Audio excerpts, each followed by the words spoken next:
Guys, Vince right here, and I'm going to be reviewing season 3 of Amphibia. My goodness, what was the last time I actually reviewed Amphibia? Was the finale. And of course, I was just giving my reactions to it. I was like, whoa, this is so good. This is amazing. Like, pretty much, and also an unexpected, ending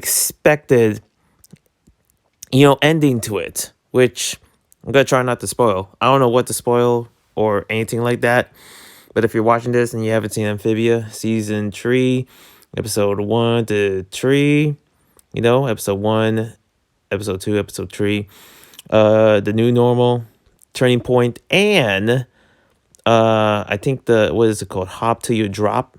Yeah, those kind of ones, because I'm gonna just give my quick opinions and also review of it. Nothing is really note taken at all in this review, so this is just all coming from my brain. So I'm just gonna really talk about it. Other than that, I just watched it just a couple of minutes ago, and I really enjoy it.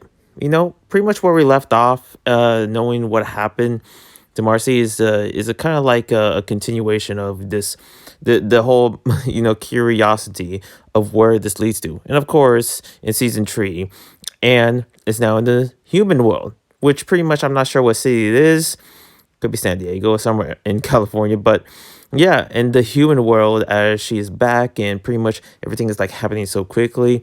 And this one is talking about pretty much episode 1, the new normal, and how she's basically in lockdown, this whole kind of quarantine, which I try not to be reminded of, but hey, that's the episode, and also has a theme song to it that lightens the mood. And we see like Hop Pop and Sprig and also Polly all together in lockdown with and understandably so, because the parents just don't want to lose their daughter again. Pretty much from what I heard is like 5 months later, as they lost daughter like 5 months ago when she went to like the amphibian world, and now back to the human world. And this kind of follows up to just how she's getting used to things and how it really kind of centers the mood of it in a way. I really like that. I really like how it does that. These happy moments surrounding it, nothing to really worry about, anything like that. Even though later on, in episode 2, Hop Till You Drop, or is it Hop? No, wait, no, we're still in the new normal. Okay, the Hop Till You Drop is the one where they went to the mall. Well, pretty much sticking to the new normal. I believe that it was just like in one episode. Look, I'm trying to remember. Okay, I just watched it like a couple of minutes ago. And for new normal, they actually, passed the exam of just having to, be capable of watching one another because of how Anna's getting tired of quarantine. So they went to like a ranch or a grocery store. So like it's basically a play on of 99 Ranch, that Chinatown store, which I sometimes go, but mine's called something different, I believe. I don't know, there's so many Chinatown stores, especially here in San Francisco. But yeah, they went to a grocery store, and that's where the first of Spirit Polly and, Hop Pop was, witnessing the first time as within their disguises.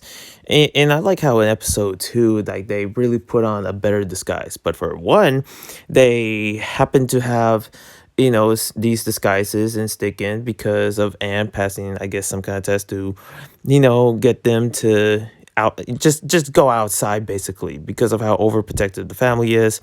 And really wants to actually seeing that the family is like, oh, you can take care of yourself, okay, I guess we trust you. And of course, Anne made a lot of promises of watching the family, her frog family, and going to like grocery store, and also trying his best not to get hunted down, because apparently Andreas, yeah, that guy, happens to send a robot to come after Anne in the human world, as it's pretty much this robot ninja thing, ninja frog, as I like to call it, goes after Anne.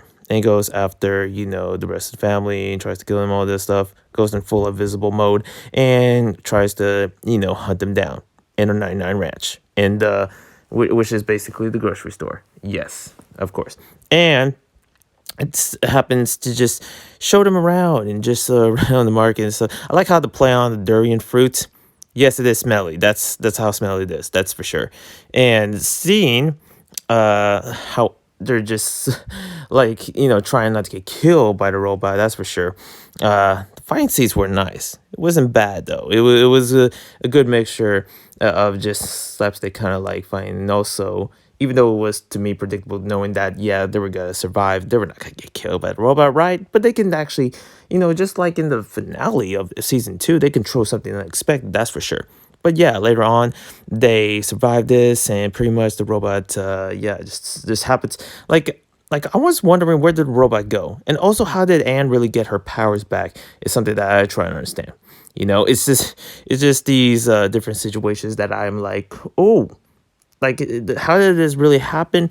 Maybe through Anne's emotions in her heart, has to be somewhat an effect in her, knowing that how much she really cares about her frog family. So in episode two, is something that really hits the test of watching over. Now one thing is surprising is that when Anne was basically complaining about like how hard it is to actually watch over her frog family in front of her parents, the parents was I was surprised the parents was like, oh, maybe you should go back to them to lockdown, because of how many times the lockdown and how that play on. But it's like you, pretty much seeing that hard it is to watch over the frog family due to how curious they are, especially Sprig in episode one, seeing how curious he was and seeing how all of them test out. And I like their like the disguises for this one, that's for sure. I really like the disguises for the second episode, which is the Hop Till You Drop, the mall episode. They even went to a mall, of course, and they were just, you know, just watching everything and how seeing like because Anne said something like a mall is where I learn my lessons or something like that. I mean, I don't know where I learn my lessons, usually around school and life in general, or of course YouTube videos itself. But a mall is like, really? How? I don't know. Maybe it was just testing out. But this was actually just a fun episode. You see like the frogs just going all over the place and Hop Pop trying not to actually, avoiding things that are just free. As Anne lays out the challenge, like Hop Pop cannot trust anything for free. Make sure that Polly doesn't really get her temper up, and hope that uh gosh, I just forget Sprig doesn't touch a bunch of stuff basically, because apparently Sprig likes touching a lot of things, and all these tests has as life sees to for these frogs pretty much gotten hard for them as the temptations for the frogs just gets more and more prevalent as the episode goes on and the challenges, and pretty much Anne starts to understand like how hard it is. Also, Anne's friend just came out of nowhere and was like, oh my goodness, Anne, where have you been? A random character. One thing I was hoping like, it's a redhead character, but who was the other redhead character that was somewhat cool with Sasha? Speaking of Sasha, there was a third episode which was really cool, very well done. I like the dynamics of like Sasha having to have with Grimes and also having to build this relationship with the village and pretty much taking over robots, especially leaving that later on because that was during when Anne was actually in the human world and Sasha was with Grimes and actually just laying low in Anne's house and pretty much Anne's like house and everything and where she left off. The rest of the village, for some reason, is like easily carried with Sasha, as Sasha was just, there as watching over the village itself. And also, it ends up, her protecting the village, which is, you see a lot of growth of these characters and you see where is this going to lead to and how this is going to play out. And that's why, like, yeah, I'm just trying to give a quick review of the episode 3 so I can go back to episode 2. So yeah, that's my review for episode 3. I think there was more, but I might think of it later on in this video, or probably not. But episode 2, I like how the frogs are just tested in um Anne's world. And Anne pretty much faced through a harder fate in the amphibian world. because of just how the stories were shared, thanks to Hop Pop, and also of course, like probably Pauline's break. But this is like one of the weirder episodes itself. It's a funny one. I like how Polly dissed, just straight up called out Mickey Mouse, like, yeah, take that. I don't know, it's sort of like an Easter egg in a way. When Polly was like, yeah, no, or wearing an Easter, Mickey Mouse like face mask thing, takes it off and all that. And yeah, that was like a fun call out. Also, the babies are just violent. That is something.